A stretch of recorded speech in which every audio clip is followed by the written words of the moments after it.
Brain tumours అనేది one of the most common cause of death మేము మా పేషెంట్స్లో చూసేది. కానీ దీనికి ఒక మెయిన్ రీజన్ చాలా లేట్గా ప్రెజెంట్ అవుతారు. అర్లీగా ప్రెజెంట్ అయితే మేము డెఫినెట్లీ వీళ్ళని సేవ్ చేసి ఉండొచ్చు అని చెప్పి చాలాసార్లు అనిపిస్తుంది. సో ఇలాంటి బ్రెయిన్ ట్యూమర్స్ని అర్లీగా ఐడెంటిఫై చేయడం ఎలా, ఈ బ్రెయిన్ ట్యూమర్ ఒక లక్షణాలు ఏంటి, దీని గురించి పూర్తిగా తెలుసుకున్నాం. హాయ్, నా పేరు డాక్టర్ రవి సుంకర. నేను న్యూరోసర్జన్ ఎలీట్ హాస్పిటల్స్ హైదరాబాద్లో ప్రాక్టీస్ చేస్తున్నాను. ఇవాళ మనము బ్రెయిన్ ట్యూమర్ ఒక లక్షణాల గురించి పూర్తిగా తెలుసుకున్నాం. ఈ బ్రెయిన్ ట్యూమర్ ఒక లక్షణాలని మనము కొన్ని కేటగిరీస్గా డివైడ్ చేసుకోవచ్చు. ఫస్ట్ వచ్చేసి జనరల్ కేటగిరీ, అంటే ఈ బ్రెయిన్ ట్యూమర్ వల్ల పెరిగే ప్రెషర్ లేదా ఇది ఒక రెగ్యులర్గా బ్రెయిన్ మీద ఎఫెక్ట్ చేస్తే ఎలాంటి సిమ్టమ్స్ వస్తాయి, అదొక కేటగిరీ. రెండోది specific area of the brain, ఆ ఫంక్షన్ని డిస్టర్బ్ చేస్తే ఎలాంటి సిమ్టమ్స్ వస్తాయి, అది సెకండ్ కేటగిరీ.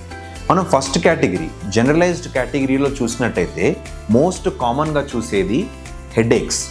ఈ తలనొప్పులు అనేది ఎలాంటి మందులు వేసుకున్నా తగ్గకపోవడము, బాగా విపరీతంగా అయిపోవడము, తలనొప్పులు రోజుల తరబడి ఉంటాము, ఇలా హెడేక్స్ చూస్తూ ఉంటాం. ఈ హెడేక్స్తో పాటు చాలామందికి నాసియా, వామిటింగ్ అంటే వాంతులు అవ్వడము లేదా వాంతులు అవుతాయని ఇలాంటి సెన్సేషన్ రావడము చాలా కామన్గా చూస్తూ ఉంటాం. థర్డ్ వచ్చేసి మనము చాలామంది పేషెంట్స్లో సీజర్స్ లేదా ఫిట్స్ రావడం చూస్తూ ఉంటాం. అడల్ట్ ఆన్సెట్ సీజర్ అంటే జీవితంలో ఇప్పటిదాకా ఎప్పుడూ ఫిట్స్ లేకుండా సడన్గా ఇప్పుడే ఫిట్స్ రావడం, ఇలాంటి ప్రాబ్లం చూస్తూ ఉంటాం.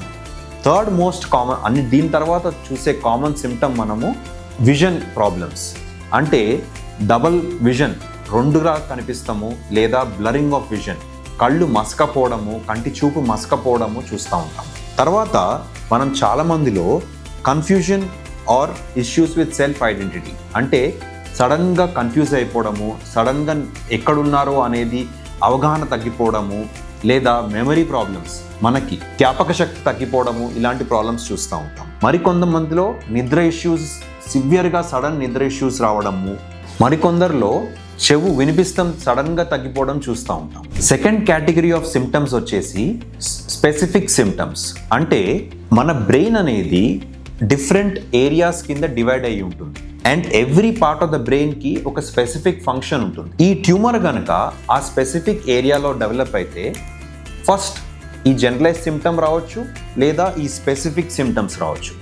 స్పెసిఫిక్ సిమ్టమ్స్ అంటే ఉదాహరణకి ఫ్రంటల్ బ్రెయిన్లో కనుక ట్యూమర్ వస్తే జనరల్గా మనం పర్సనాలిటీ చేంజెస్ చూస్తాం, వాళ్ళ ప్లానింగ్, వాళ్ళ డెసిషన్ మేకింగ్ ఎఫెక్ట్ అవ్వడం చూస్తాం. చాలామందిలో ఈ మూమెంట్స్ అంటే కాలు చేయి వీక్నెస్ రావడం చూస్తాం. మరికొందరిలో సడన్గా స్మెల్ చేంజెస్, వాసన మారిపోవడము, వాసనలో చాలా ప్రాబ్లమ్స్ వస్తున్నాయి అని చెప్పి చూస్తూ ఉంటాం. అదే కనుక టెంపోరల్ లోబ్లో కనుక ట్యూమర్ వస్తే చాలామందిలో మెమరీ ఇష్యూస్ లేదా మాటలో తేడా రావడం చూస్తూ ఉంటాం.